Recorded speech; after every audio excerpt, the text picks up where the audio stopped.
What would you do if the person you loved, the person you trusted, suddenly turned the one thing most precious to you into a weapon? That's not a tabloid headline. That's not some exaggerated rumor. That's the whispered reality of Prince Harry's life the night he found his daughter, Lilibet Diana, hidden in darkness. And tonight, we're not talking about a simple marital spat. We're talking about a moment so haunting, so raw, that even hardened royal insiders say it left Harry in tears, clutching his child, and realizing the walls of his world were crumbling around him. The story you're about to hear isn't just gossip. It's not a recycled headline. It's about control. It's about betrayal. It's about how far someone will go when they feel cornered. And it's about the invisible scars children carry when they're caught in the crossfire. This is the kind of story that makes you question everything you thought you knew about Harry, about Meghan, and about the fairy tale that was promised to the world. Before we continue, please hit the like button, subscribe to the channel, and turn on the notification bell for updates. Because behind the carefully staged photographs, behind the glossy interviews, behind the carefully crafted speeches, there was something else. A pattern, a strategy, a way of turning fights into leverage and leverage into power. And at the center of it all, a child who never asked for any of this. So let me ask you, what would you do if you were Harry that night? You hear a whisper from the nanny, a hint that something isn't right. Your heart pounds. You open a door, and there, in the shadows, is your little girl. Alone, afraid, confused. Would you explode in rage? Would you break down in tears? Or would you try to hold yourself together because you know the moment you lose control, the game is over? Harry's reaction says more than 1,000 royal press releases ever could. And that's why this story matters now. Not just because it's shocking, not just because it exposes what goes on behind closed doors, but because it reveals a cycle that Harry himself lived through as a child when his own parents' marriage collapsed in front of the entire world. He swore he would never let history repeat itself. But as you'll soon see, history has a cruel way of circling back when you least expect it. Picture the scene. Montecito, the sprawling mansion bought with Netflix money, framed as a sanctuary but, in truth, a gilded cage. On the outside, it looks like the dream: sunshine, privacy, freedom from the stiff corridors of Buckingham Palace. But on the inside, a pressure cooker. Tensions building with every headline, every financial strain, every accusation from family back in Britain. And that pressure doesn't just vanish. It seeps into every conversation, every argument, every fight. Insiders say Meghan had a tactic. When the fights with Harry turned ugly, when words were no longer enough, she shifted the battleground. Not by leaving, not by backing down, but by pulling the one string that could break Harry instantly: access to his children. And in this particular moment, that string was named Lilibet. The nanny would later describe it in hushed tones, almost afraid of her own words. Meghan, she claimed, gave an order. Not a request, not a suggestion, an order. Keep Lilibet away from Harry. Don't let him see her until he calms down. Don't let him hold her. Don't let him have that comfort. Can you imagine? To weaponize a child's presence as if it were a switch you could flick on and off. And then came the most haunting command of all: the darkroom. The very words send a chill down your spine, don't they? A place where light doesn't reach. A place where silence becomes suffocating. It wasn't just about keeping Lilibet out of Harry's arms. It was about making a statement. I control when you see her. I control what she feels. And I control how this fight ends. Now ask yourself, is that love? Is that discipline? Or is that something else entirely? Something far darker. Harry, of course, didn't know right away. He thought the nanny was exaggerating. He thought Meghan was venting in anger, not serious. But then he heard it. A faint sound. A whimper.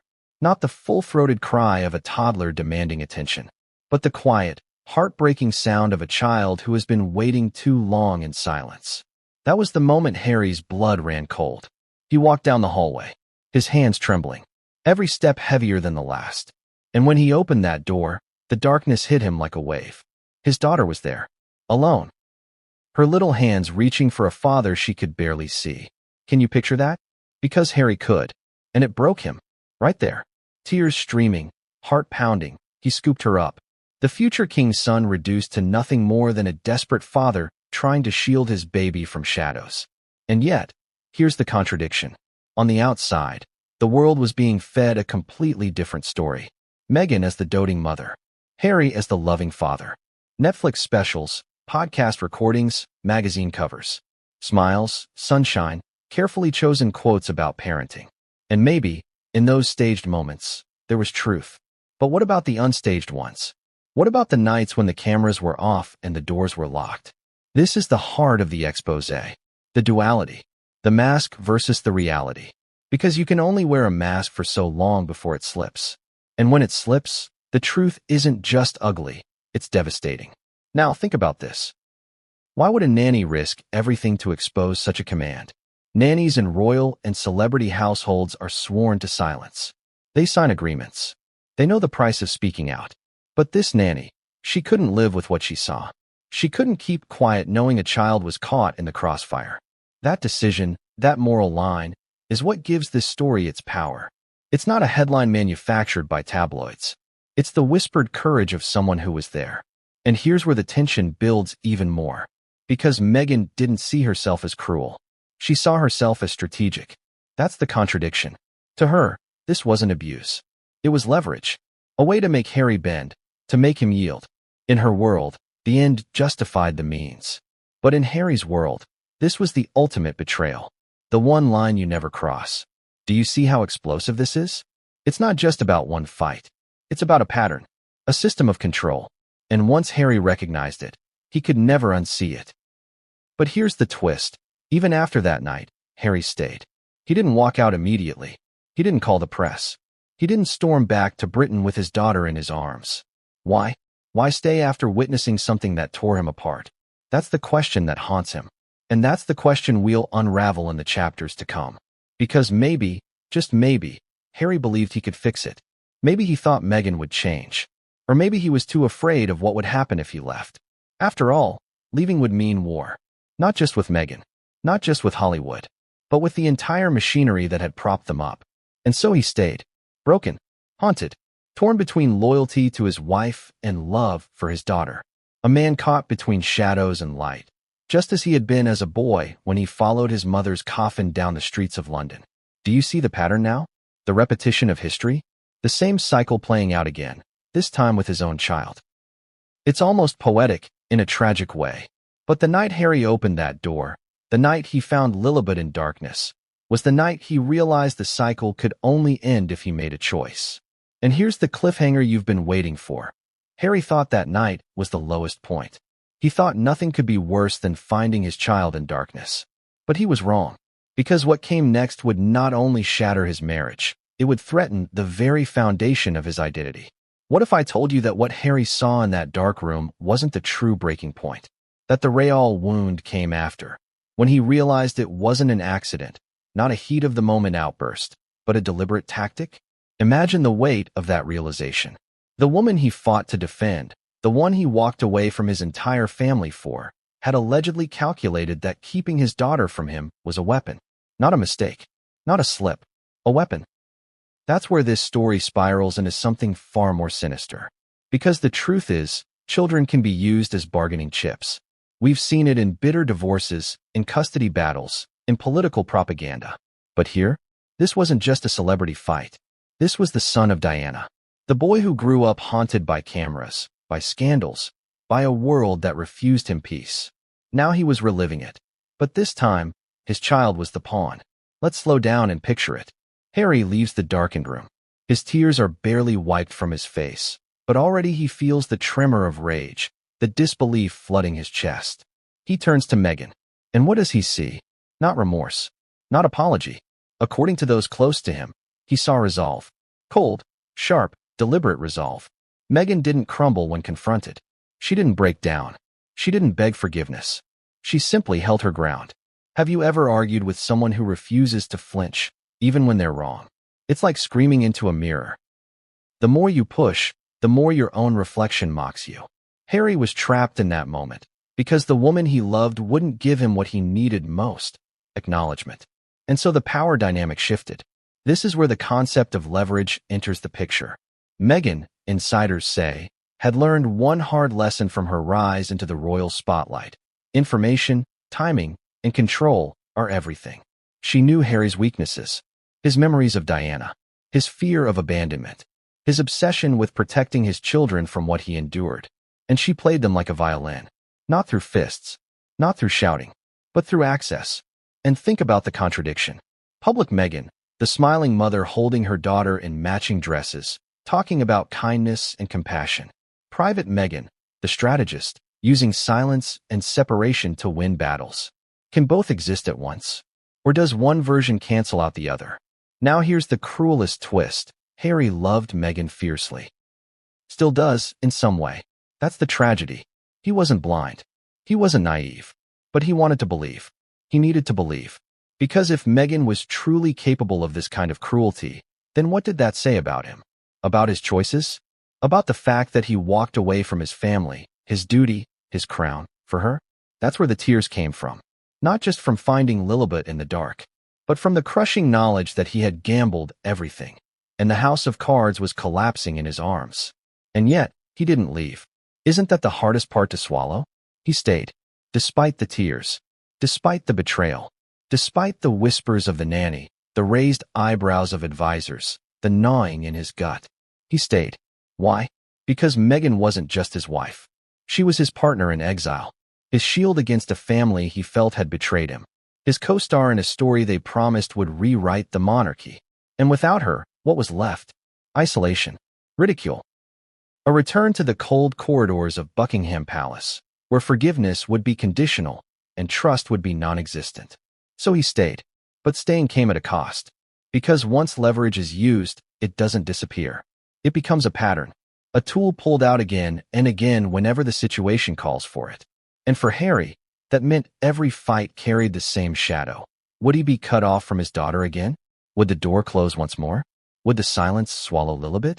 Now, let me ask you, could you live like that? Could you love someone who you feared might weaponize your own child against you? And if you couldn't, why did Harry? The nanny's whispers began to spread beyond the mansion walls. Not to the tabloids, not yet, but to trusted friends. And here's where the contradictions sharpen. Because Meghan didn't fear the tabloids. She had faced them before. She feared the whispers, the insiders, the people who could quietly dismantle her image not with headlines, but with testimonies. This is why, according to sources, Meghan doubled down. She framed the strategy not as cruelty, but as control.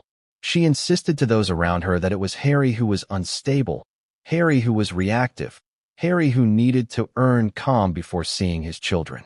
Do you see how the narrative flips? From Harry as victim to Harry as liability. That's how power games work. The aggressor frames themselves as the protector. And Harry? He hated it. But he also feared it. Because what if Meghan was right? What if his emotions, his outbursts, his trauma made him a danger to his children? That seed of doubt was planted. And once it was planted, Meghan never needed to repeat the strategy. The fear of it was enough. It's chilling, isn't it? But here's where this chapter turns even darker. Because the nanny, torn between loyalty and morality, began keeping notes. Little observations. Times, dates, moments. A secret record in case the worst came true. Can you imagine living under that kind of tension? Working in a household where love and war coexisted in the same room, and where every smile could mask a scream. Those notes, we'll explore them in depth later, became the spark that blew the silence apart. But in this moment, they were just ink on paper. A quiet rebellion. A whispered prayer that someone would one day believe the truth. And yet, the truth has a way of leaking out. Not all at once. Not in headlines. But in subtle ways. A change in Harry's posture. A crack in his voice during interviews. The way he clutched his daughter tighter at public events. People noticed. They didn't know why, but they noticed. And Meghan noticed too, which only made the walls close in tighter. Because Meghan's greatest fear wasn't losing Harry's love. It was losing control of the narrative. And the more Harry pulled back, the more she fought to keep him tethered. That's the irony. The tighter she held, the more he slipped away. So when Harry looked at Lilibet that night, clutching her in his arms, he wasn't just seeing his daughter. He was seeing himself. The boy locked in the shadows of royal life, desperate for his mother's love. He had promised never to repeat the cycle. And yet, there he was, repeating it. And here's where we end this section, with Harry's vow. A private vow, whispered only to himself as he held Lilibet close. Never again. Never again would she be used as a pawn. Never again would she cry alone in the dark. Never again would he let love become a weapon. But vows are only as strong as the battles that test them. And the battle that came next would push Harry to a breaking point no one, not even he, saw coming. What happens when a vow meets reality? When a promise whispered in the shadows is tested in the blazing heat of another fight? Because that's exactly what happened. Harry swore to himself that Lilibet would never again be used as a pawn, never again hidden in darkness. But promises are fragile things when they collide with rage, strategy, and the kind of bitterness that turns love into a battlefield. Here's the question no one dares to ask. Was Meghan's alleged use of Lilibet as leverage a one-time moment of fury, or was it part of a pattern? Because if it was a pattern, then Harry wasn't just fighting for his daughter that night. He was fighting for his very soul. The next confrontation revealed it all. It began, as so many stories in Montecito do, with silence that turned into sharp words, words that escalated into accusations, and accusations that flared into something much darker. Meghan and Harry weren't arguing about small things anymore, not about household routines, not about what to eat for dinner. No, these were existential fights. Fights about loyalty, about money, about family, about betrayal, and right there in the middle, Lilibet. Not by choice, not by voice, but by presence, or more painfully, by absence. According to the nanny, Meghan's instructions during fights were chillingly consistent. Keep her away. Not until I say so. Do you hear the echo of control in those words? It wasn't just about protecting Lilibet from hearing raised voices. It was about punishment. Harry's punishment. And here's the contradiction. Meghan could justify it to herself as protecting the child from conflict, while also using it to break Harry's resistance. Protection and punishment wrapped in one command. But let's stop and ask something raw. Is it ever acceptable to deny a parent access to their child as a weapon in a marital argument? Think about it. Because once you cross that line, you've opened the door to something far more sinister. You've blurred the line between discipline and manipulation, between safeguarding and control. The nanny's breaking point came one night when she realized this wasn't an accident. It wasn't a temporary phase. It was deliberate. Meghan, she alleged, would give the order with chilling calm, as if it were part of a routine. Not now. Keep her away. And the nanny, torn between her job, her silence, and her conscience, finally understood she wasn't just working in a family home. She was working in a war zone. Now let's pause here. Because you, sitting at home, watching this story unfold, might be asking, why didn't Harry stop it immediately? Why didn't he scoop Lilibet up and refuse to let her go? Why didn't he confront Meghan in front of everyone and end the charade? The answer is both simple and tragic. He was afraid. Not afraid of Meghan alone. Afraid of losing everything. Afraid that if he pushed too hard, Meghan might carry through on her threats. The whispers that she could take the children and vanish. Or worse, spin the story in the media so that Harry became the villain. Imagine that fear. Imagine knowing the world already saw you as unstable, emotional, even reckless. One headline, one narrative shift, and custody, reputation, and legacy could all be gone in an instant. So Harry hesitated. And in that hesitation, Meghan's leverage grew stronger. It's here where the nanny's courage begins to matter. Because she saw the cracks widening. She saw Harry retreat into himself, torn between rage and resignation. She saw Lilibet become the silent currency of control. And she made a choice. She began to write it all down. Every order, every command. Every night Harry was denied the comfort of holding his daughter after a fight. This was her rebellion. A rebellion not of shouting, not of breaking contracts, but of ink and paper. A secret record that, one day, could either save Harry or destroy him.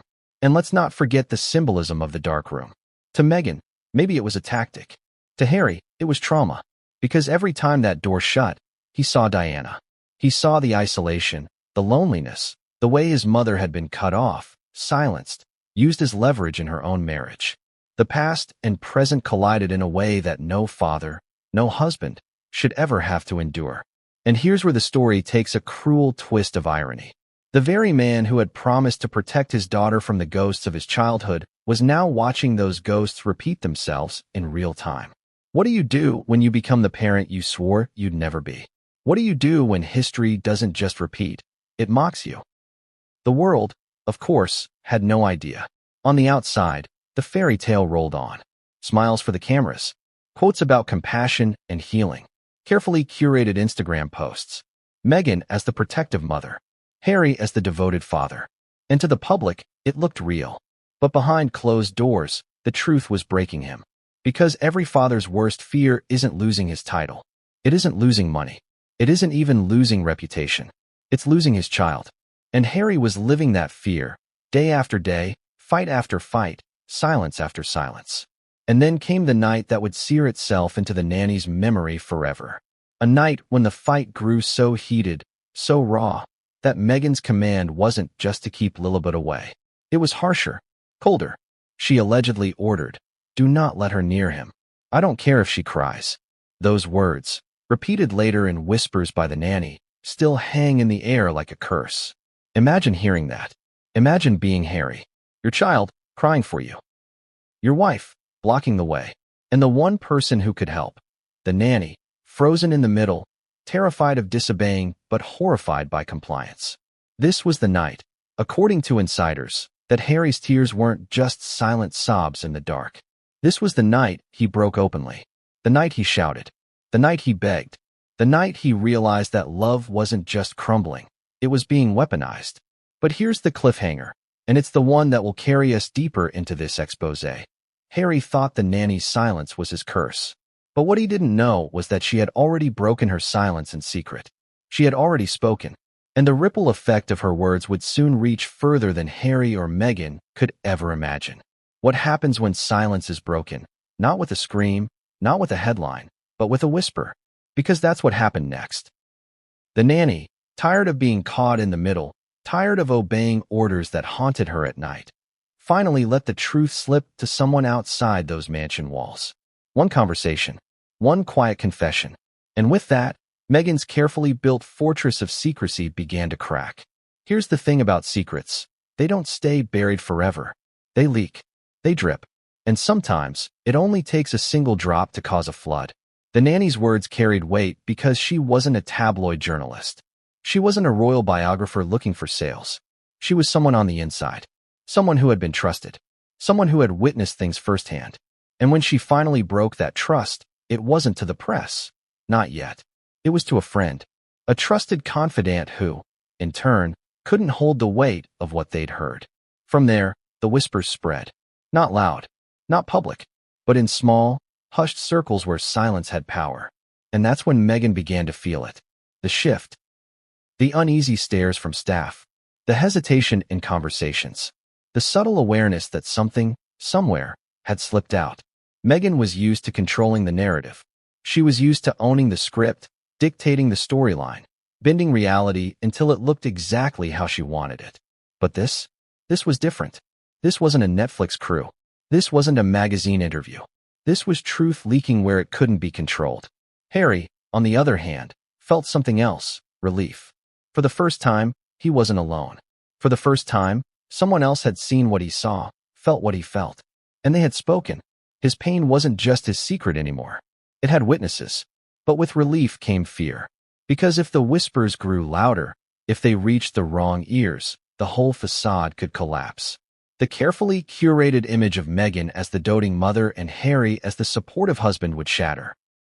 And Harry knew that once the mask came off, there would be no putting it back on. Do you see the contradiction here? Harry wanted the truth exposed, but he also feared what exposure would cost him. Because exposure didn't just mean freedom. It meant war. Now, let's dig deeper into the nanny's role. Imagine her position. She wasn't just an employee. She was a witness. And witnesses carry a burden. She had seen Lilibet isolated. She had heard Meghan's commands. She had watched Harry's tears. And she had recorded it all, page by page, night after night. Her secret journal wasn't just notes anymore. It was evidence. Evidence that, if revealed, could topple the entire narrative. Why keep a journal? Because memory fades, but ink does not. And maybe, just maybe, she thought one day Harry would need it. Maybe she believed that one day, the truth would protect him when nothing else could. But here's the twist. Meghan sensed it. She sensed that the nanny was no longer fully loyal. That tiny cracks of conscience were spreading into full fractures. And Meghan's response wasn't to soften. It was to tighten control. To isolate not just Harry, but the nanny herself.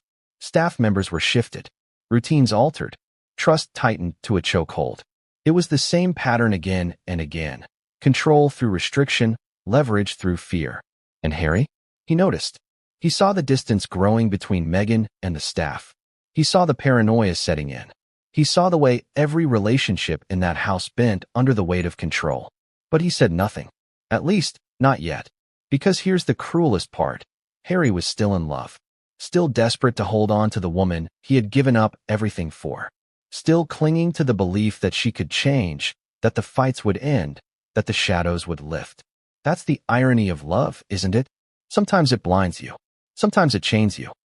Sometimes it convinces you that the very person breaking you is the only one who can save you.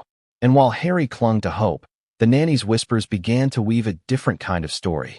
A story of fear, of strategy, of a mother who, in moments of rage, allegedly saw her child not as a daughter, but as a tool. Those whispers spread to the right ears. Ears that knew what such allegations could mean if they ever reached the light of day. Think about it. A royal child, hidden away as leverage. A prince in tears, begging to hold his daughter. A nanny keeping records like a spy in her own home. Does that sound like a fairy tale?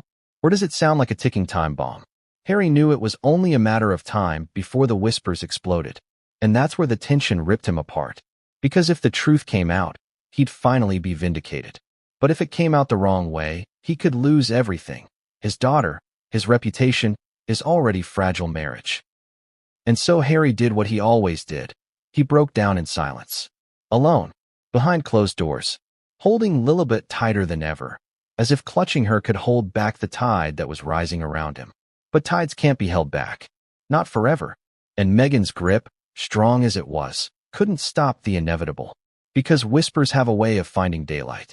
And when daylight came, it didn't just expose Meghan's alleged commands. It exposed the cracks in Harry himself.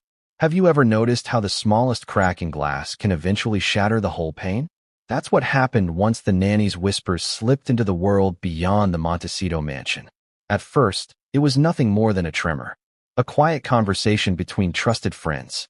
A worried retelling over coffee. But little by little, the tremor grew. And soon, what had once been Harry and Meghan's most closely guarded secret became the story that insiders couldn't stop repeating. But here's the haunting part. Meghan knew. She felt it. She could read the room like few others. The glances, the hesitation in voices, the way her own staff avoided eye contact when certain subjects came up. That's the curse of control. When you build your world on fear and leverage, the moment loyalty falters, you sense it immediately. So Meghan acted. Sources say she confronted the nanny, her tone icy, her words sharp. Who have you spoken to? A simple question, but one that carried the weight of intimidation. The nanny denied it, of course. But Meghan wasn't satisfied. She tightened the leash even more. Staff were shuffled. Rooms were restricted. Conversations were monitored. What was once a family home now felt more like a fortress under siege. And Harry? He was caught in the middle, again. Imagine the torment. One part of him grateful the truth was finally seeping out. Another part terrified that Meghan's paranoia would now make things even worse for Lilibet. Because remember, Meghan's alleged tactic wasn't to strike Harry directly. It was to cut him off from his daughter. And Harry knew that the more cornered Meghan felt, the more likely she was to pull that weapon again. Here's where the contradiction deepens.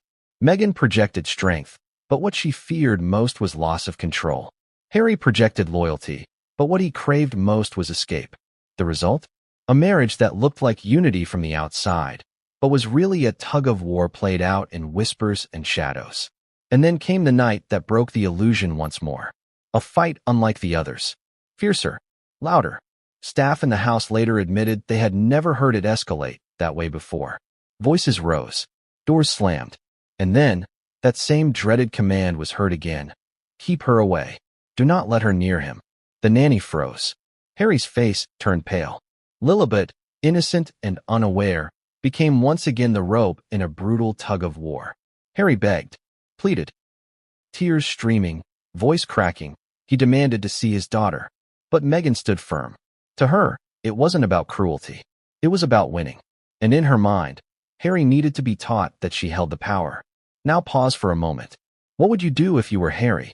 Do you storm out, take your daughter, and never look back? Or do you grit your teeth, swallow your pride, and pray the storm passes? Harry chose the latter. But inside, something shattered. Because this wasn't just about one fight anymore. This was about a pattern he couldn't unsee. And that's when the nanny made her move. Late that night, after the house finally fell into silence, she went to Harry privately. And for the first time, she told him everything. Every note she had written. Every command she had documented. Every moment she had watched in horror. She laid it bare, as if placing her soul in his hands. Harry broke. Not with anger, not with rage, but with despair. Because in that moment, the truth he had tried so hard to bury was undeniable. It wasn't just his word against Meghan's anymore. It was written down, recorded, witnessed, and that terrified him as much as it freed him. Because here's the paradox. Evidence can save you, but it can also damn you. With those notes, Harry finally had proof of what he endured. But he also knew that if those notes ever leaked, if they ever reached the wrong hands, the world would see his family as broken, his daughter as traumatized, his marriage as toxic. And in the court of public opinion, that would destroy them all. So Harry made a choice that night. He told the nanny to keep the notes safe, but secret. Not for the tabloids, not for revenge, but for survival. In his mind, the notes were insurance, a weapon he hoped he'd never have to use. But by keeping them hidden, he also chained himself further into silence. And Meghan? She sensed the shift in Harry. She saw the doubt in his eyes, the hesitation in his loyalty, and she tightened her grip yet again. This wasn't just about Lilibet anymore.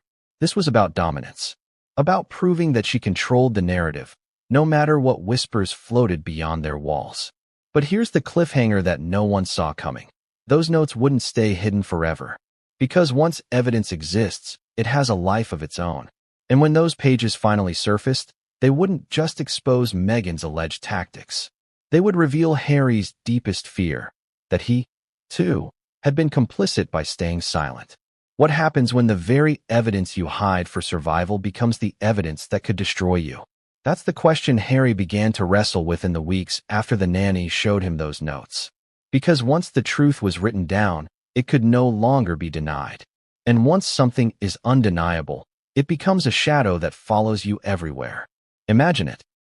Harry wakes up every morning, goes through the motions of being a father, a husband, a public figure, and yet, in the back of his mind, he knows those pages exist.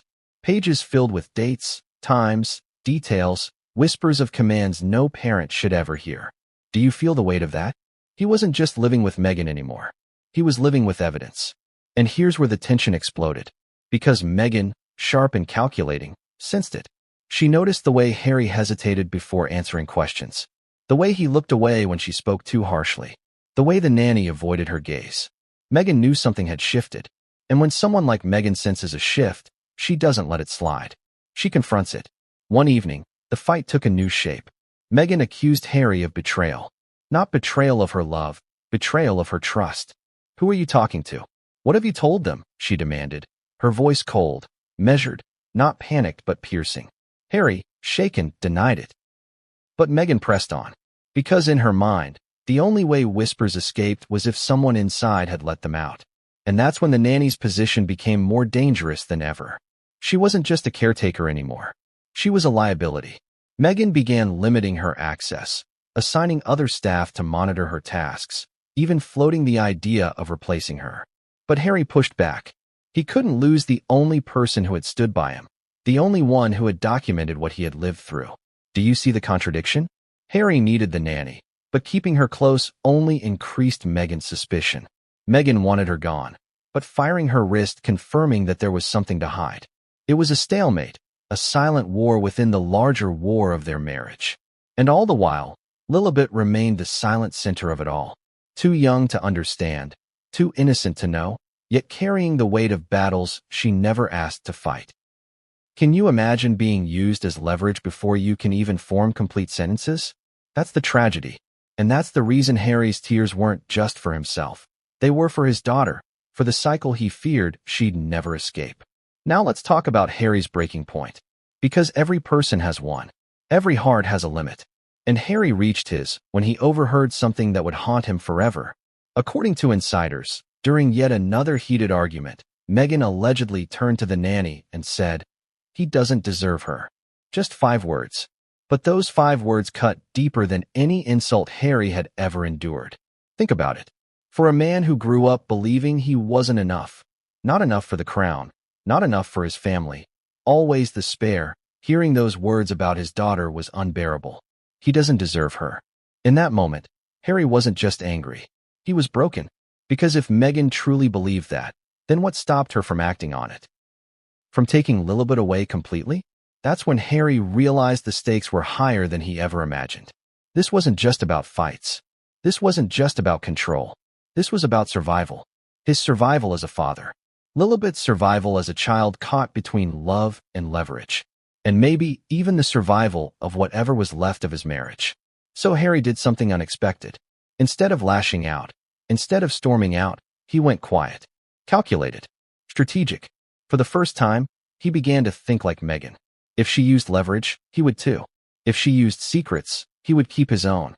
Harry started confiding in people outside the home, not in loud declarations, but in careful hints, guarded conversations.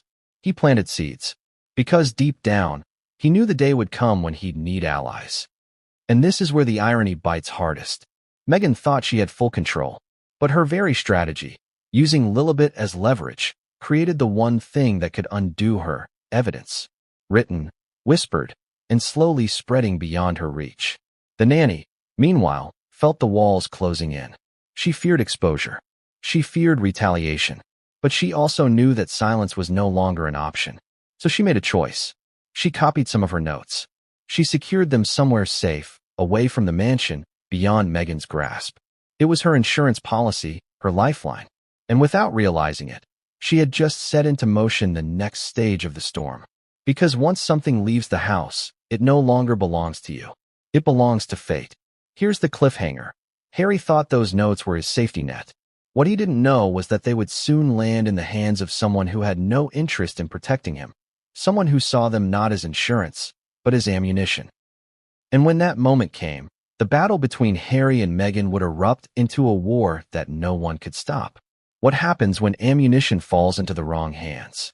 That's exactly where this story turns from private torment into something much darker. Harry believed the nanny's notes were hidden, secured, and safe. He believed they would never see the light of day unless absolutely necessary. But the cruel truth about secrets is this. The moment they leave your head and touch paper, they stop belonging only to you. Somehow, somewhere, those notes slipped further than Harry ever imagined. Not into the hands of tabloids just yet, but into circles where whispers turn into daggers. Into the ears of people who saw opportunity, not tragedy. And once opportunity meets scandal, you can bet it will be exploited. Picture Harry at this point. He's clinging to the illusion of control, trying to keep his family together while drowning in silence. But then comes the blow. Someone outside his inner circle references something they should never have known. A phrase Meghan had allegedly used. A detail from one of the nanny's entries. Nothing huge, not yet, but enough to make Harry's stomach drop. Enough to make him realize the notes weren't just his private safety net anymore. They were a ticking time bomb. And here's where the contradictions sting even harder. Harry wanted truth on his side, but he couldn't risk it coming out. Meghan wanted silence, but her tactics had produced evidence that refused to stay buried. And the nanny? She wanted to protect Lilibet, but by securing the notes outside the mansion, she had created the very vulnerability she feared most. So what did Meghan do when she felt that shift? She doubled down. Not with gentleness, not with remorse, but with cold precision. Insiders say she warned Harry. If you turn against me, you'll lose everything. Imagine those words. They weren't whispered in fear. They were delivered as fact. As law. As prophecy. Harry, torn and trembling, believed her. Because history had already taught him what happens when a royal narrative flips. Look at his mother. Look at his Uncle Andrew. Look at himself. Once the press turns, once the palace turns, there's no return. And Meghan knew exactly how to wield that fear like a blade. But let's not forget the center of this all, Lilibet. She remained the silent victim, the child too young to grasp the storms around her. Harry's heart shattered each time he saw her smile, each time he heard her laugh, because he knew she was blissfully unaware of the battles being fought in her name. How long would that innocence last? How long before she realized her very existence had become a weapon? Now here's where the story veers into dangerous territory. Because when secrets leak, they don't just stay whispers. They begin to attract hunters, journalists, biographers, opportunists who thrive on scandal. Harry started noticing strange inquiries. Innocent-sounding questions from people who shouldn't care about the details they asked. How does Lilibet handle stress? Was there ever tension between her and Meghan during arguments? Small probes, but probes nonetheless. Do you see what's happening here? The outside world was circling, smelling blood in the water, waiting for someone to confirm the whispers. And Harry knew it was only a matter of time. So he panicked. He confronted the nanny again, begging her to swear that the notes were safe. She promised they were hidden, but the look in her eyes told him otherwise. She was terrified. Terrified not just of Meghan, not just of Harry, but of the storm she herself had unleashed. And Meghan? She saw the fear. She always saw it. She used it. According to one chilling account, she looked the nanny dead in the eyes and said, "If you think those notes can save you, think again. They'll bury you before they bury me." Can you feel the venom in that? Can you imagine the suffocating chill it sent through the room? This was no longer a marriage on the rocks. This was a battlefield. Harry on one side, torn and broken. Meghan on the other, ruthless and unyielding. The nanny caught in the middle, holding evidence that could either free or destroy them all. And just when Harry thought it couldn't get worse, it did.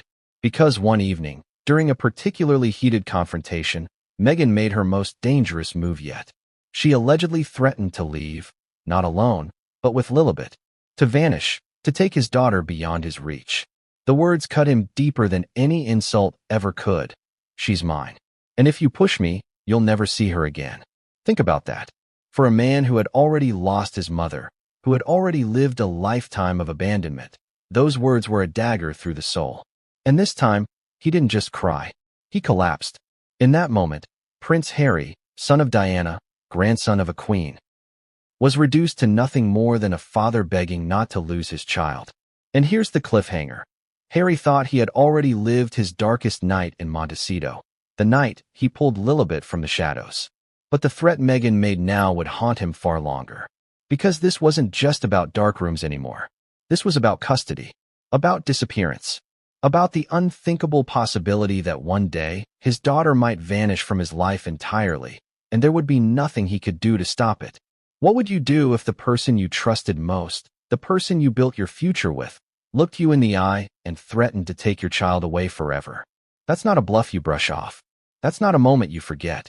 For Harry, those words didn't just sting. They detonated like a bomb inside his chest. She's mine. And if you push me, you'll never see her again. Can you imagine hearing that from your spouse? From the mother of your children? This was no longer about fights behind closed doors. No longer about dark rooms and whispered commands. This was about the possibility of total loss. And for a man like Harry, a man who still woke up some mornings seeing his mother's coffin in his mind's eye, that was a wound too deep to describe. Losing Diana was a wound that never healed. Now, Meghan was threatening to open it all over again, this time with his daughter. Harry begged. That's what insiders say. He pleaded with Meghan not to speak those words again, not to make good on the threat. His voice cracked, his hands shook, his entire body seemed to fold in on itself. But Meghan didn't flinch. She knew what she was doing. She knew exactly how to wield fear. And Harry, in that moment, realized that his tears weren't just weakness, they were leverage for her. Every sob made her stronger. Every plea gave her more control. But here's the contradiction. Meghan's greatest weapon was also her greatest weakness. Because the more she threatened to take Lilibet away, the more people around them began to notice the dangerous edge in her strategy. And people talk. Staff whisper. Advisors speculate. Even friends who tried to stay neutral began to distance themselves, unable to stomach the tension. And let's not forget the nanny. She had already seen too much, written too much, risked too much. That night, when Meghan's words sliced through the air, the nanny knew this had crossed a line that could never be uncrossed. This wasn't just about keeping a child away for a few hours. This was about erasing a father from his daughter's life completely. So the nanny did what she had never done before. She reached beyond her circle of friends. Quietly, discreetly, she confided in someone with influence, someone who could protect her if Meghan tried to retaliate. It was no longer about loyalty to Harry. It was about safeguarding Lilibet. And that one decision, that one act of quiet rebellion, would later ignite the firestorm that engulfed them all. But let's bring it back to Harry. Because while Meghan fought for control, Harry fought for survival. Emotional survival, paternal survival. He began to retreat into himself, avoiding confrontation, swallowing his anger. Do you see the irony? The man who had once defied the entire British monarchy, who had walked away from his crown and country for love, now found himself unable to defy the woman standing in front of him. He had broken free from a palace, only to become trapped in a mansion. And this is where the cracks in Harry's spirit widened. Insiders recall him pacing the halls at night, sometimes clutching a photograph of Diana, whispering to himself that he wouldn't let the same fate befall his children. But even as he swore those promises, he felt powerless.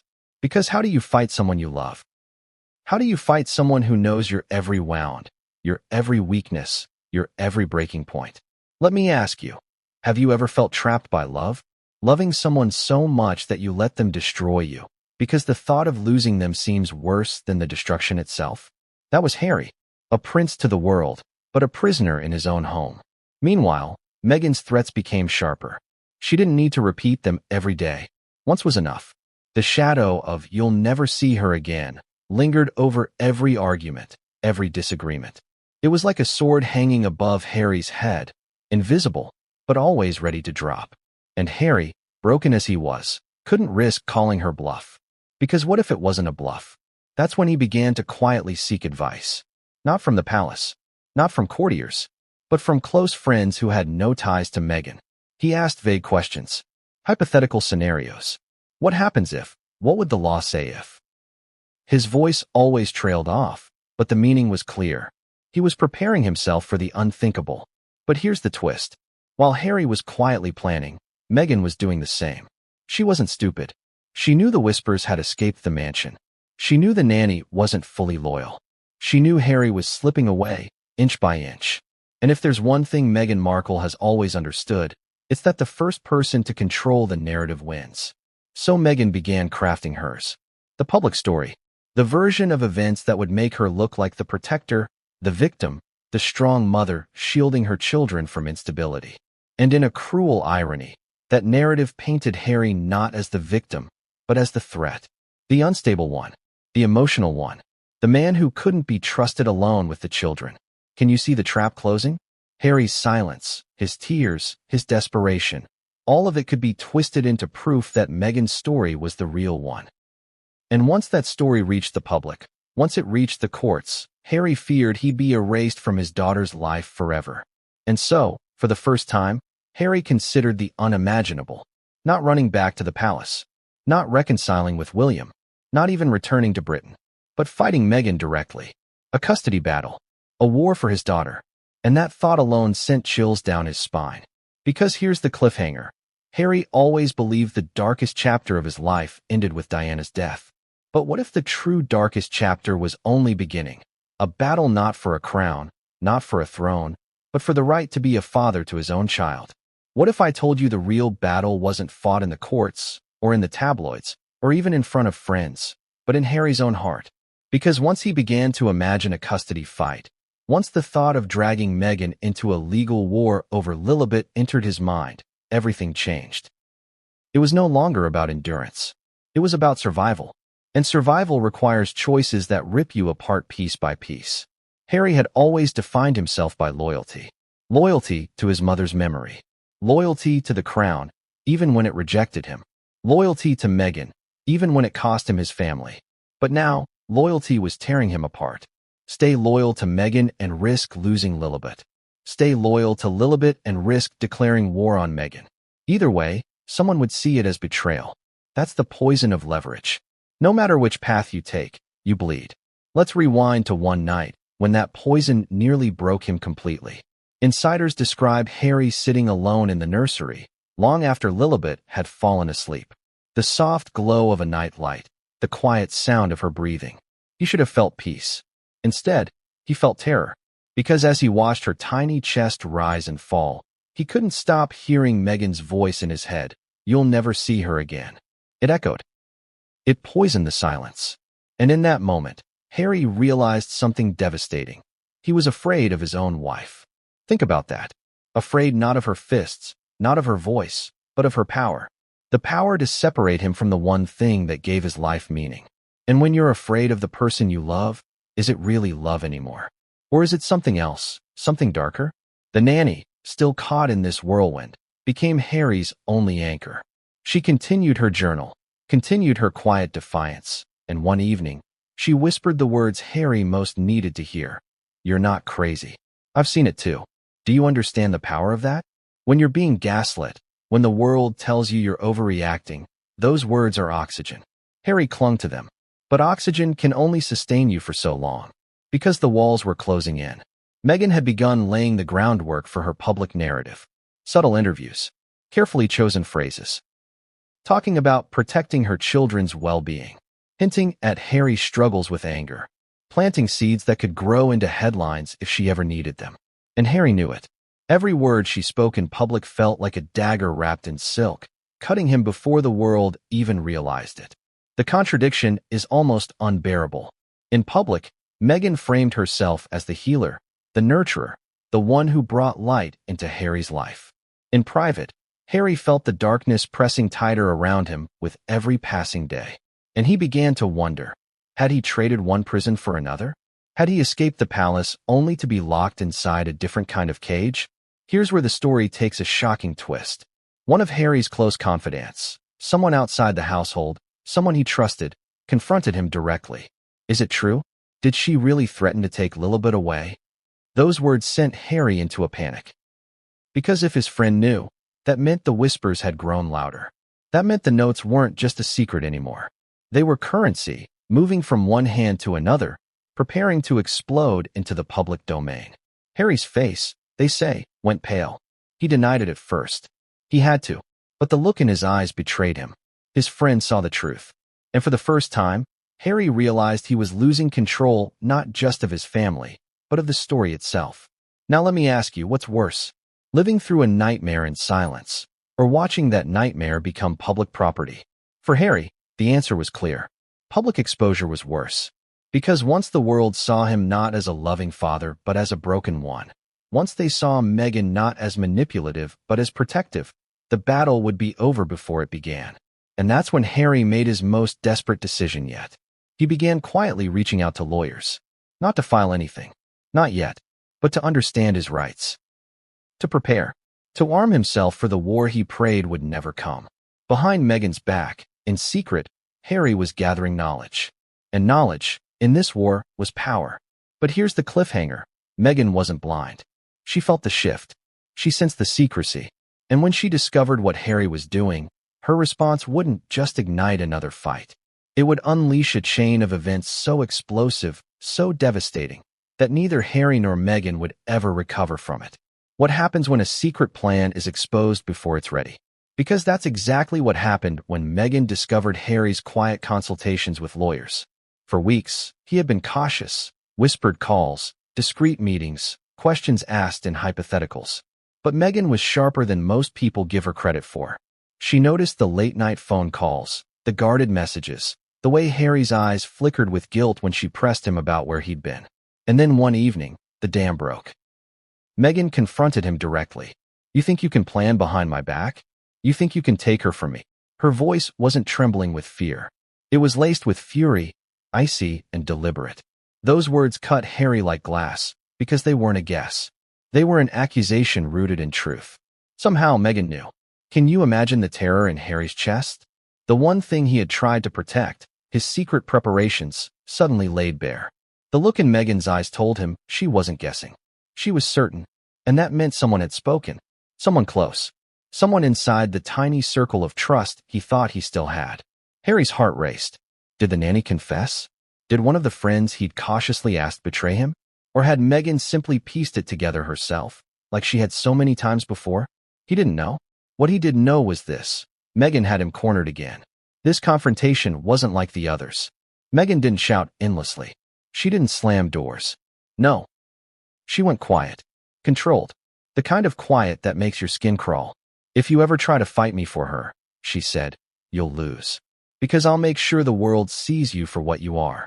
Those words crushed him, because Harry knew exactly what she meant. She had already been laying the foundation. The subtle digs and interviews. The carefully planted seeds about his emotional struggles. The way she hinted at his anger, his fragility, his scars. If Meghan unleashed that narrative fully, Harry feared he wouldn't just lose Lilibet in a custody battle. He would lose her in the eyes of the world. He would be branded the unstable father, the man unfit to raise his own child. And here's the devastating irony. Meghan didn't have to prove it. All she had to do was make people believe it. Perception is power. And Meghan had mastered perception. Harry broke down. Not in rage. Not in defiance. But in despair. He begged her, not to use their daughter as a weapon. His voice cracked. His tears flowed. Please, don't do this to her. Don't do this to me. But Meghan didn't soften. Not even for a moment. Witnesses say she stood there, arms folded, watching him unravel, and offered no comfort. Do you see the contradiction? Harry's tears should have been his strength, proof of his love as a father. But instead Do you see the contradiction? Harry's tears should have been his strength, proof of his love as a father. But instead, they became the very weakness Meghan used to tighten her grip. The more he cried, the stronger her leverage became. And then came the chilling climax of that confrontation. Meghan leaned in, her voice low but razor sharp, and said, "You think you're Diana's son. But you're not her. You're weak. And if you cross me, I'll prove it." Imagine hearing that. For Harry, those words didn't just sting. They tore open every wound he'd carried since 1997. The wound of watching his mother's life cut short. The wound of being called despair, forever in William's shadow. The wound of feeling discarded by the crown he once served. Now, even in his own home, he was being told he wasn't enough. That night, Harry didn't sleep. He sat alone, staring at Lilibet's crib, whispering promises she was too young to understand. Promises that he would fight for her. That he wouldn't let her grow up in fear. That he wouldn't repeat the cycle of trauma. But even as he spoke those words, doubt gnawed at him. Because how do you fight someone who holds the narrative, the evidence, the perception, and the power all at once? Meanwhile, the nanny watched in silence. She had heard enough, seen enough, to know this was spiraling into something far more dangerous than marital discord. This wasn't just about fights or custody threats anymore. This was about psychological warfare, about two people locked in a battle where the casualty could be a child's innocence. And so, the nanny made a decision. A fateful one. She reached out again. This time not just to a confidant, not just to a friend, but to someone who could amplify her words if the time ever came. Someone who could make sure that if Meghan tried to erase Harry from his daughter's life, the world would know the truth. Do you see what's happening here? The stage was being set for exposure. A slow, creeping build-up toward a moment when the whispers, the notes, the threats would no longer be containable. And here's the cliffhanger. Meghan thought she had silenced Harry with fear. But what she didn't know was that the nanny's words were already moving beyond the shadows. And when those words finally reached the wrong person, or the right one, depending on how you see it, everything Meghan built would teeter on the edge of collapse. What happens when a carefully guarded secret, whispered only in the dark, begins to slip into the light? Because that's where this story was heading. Meghan thought she had silenced Harry with fear, pinned him down with threats, and locked the nanny in submission. But whispers don't stay whispers. They grow legs.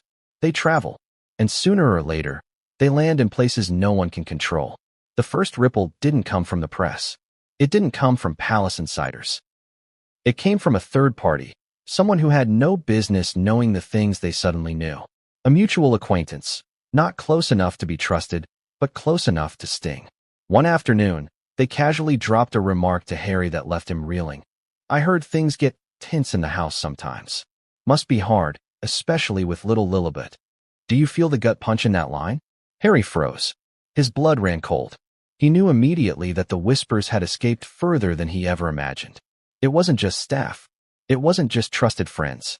It was moving outward now, inch by inch, like cracks spreading through glass. And that terrified him.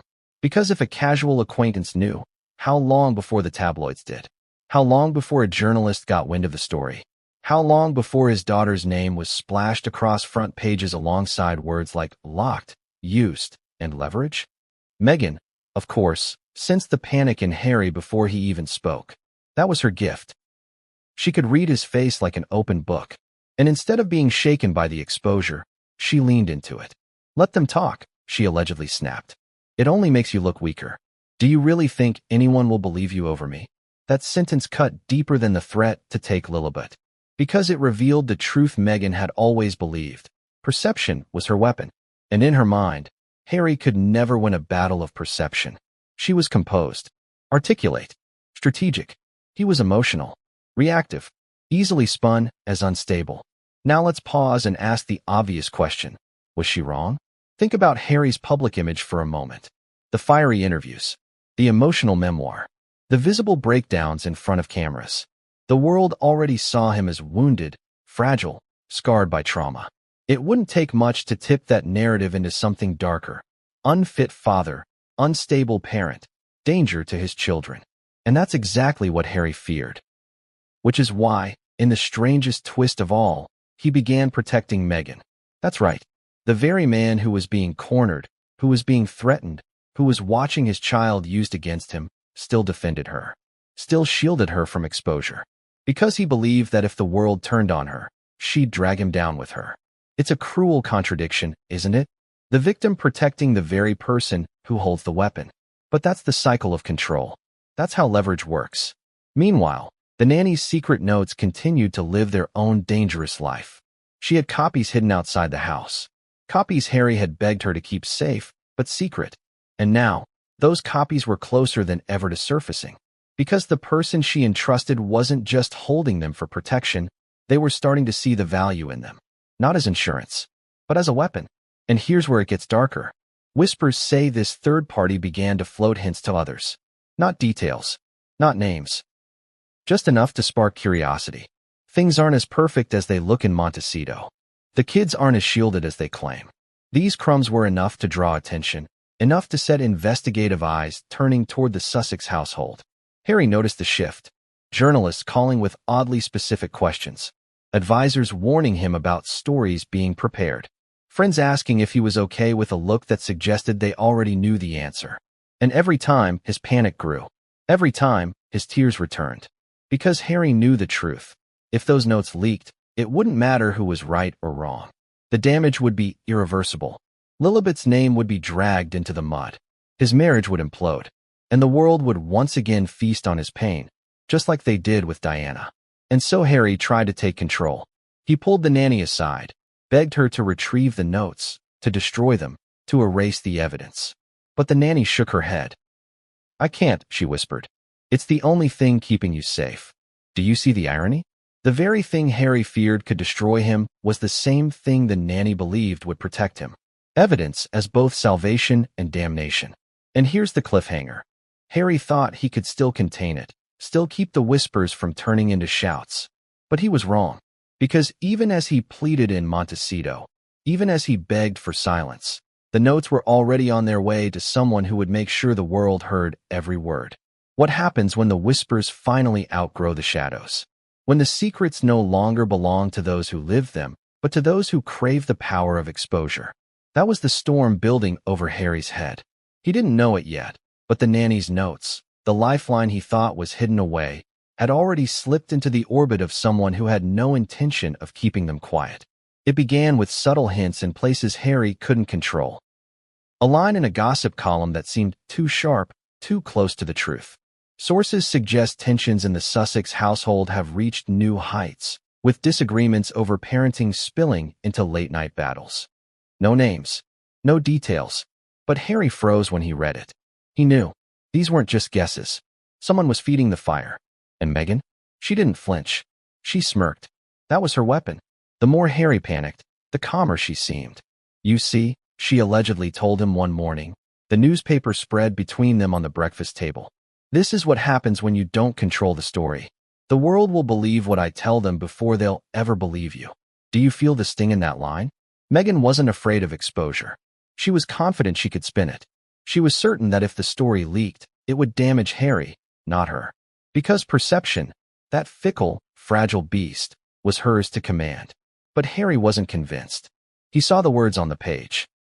He saw the cracks widening. And he knew that once a story like this started rolling, it was impossible to stop. Diana's tragedy had taught him that much. Once the press smelled blood, they didn't stop until they drained every drop. Here's where the story twists into irony. The nanny, the one who had risked everything to document the truth, thought she was protecting Harry. She thought the notes were his shield. But the person she entrusted them to had different motives. To them, the notes weren't protection. They were a weapon, a chance to control a prince, a chance to profit from pain. And so, quietly, carefully, they began to circulate. Not to the tabloids yet, not to the public, but to the kinds of people who thrive on leverage. Lawyers, advisors, insiders with power and connections. People who knew the value of scandal, not as a headline, but as a bargaining chip. And Harry, unknowingly, became the subject of hushed conversations in rooms he would never enter. Imagine the paranoia creeping into him as he sensed it. Phone calls cut short when he entered the room. Advisors offering strange, hesitant reassurances. Meghan growing bolder, more ruthless, as if she already knew she had the upper hand. Harry's world was tightening like a noose. And then it happened. The first real blow. An interviewer, during what was supposed to be a puff piece about his charity work, slipped in an unexpected question. How do you manage disagreements at home, especially when it comes to raising your children? Innocent on the surface, but Harry's heart stopped. He knew exactly what it meant. The whispers had reached the journalists. And once the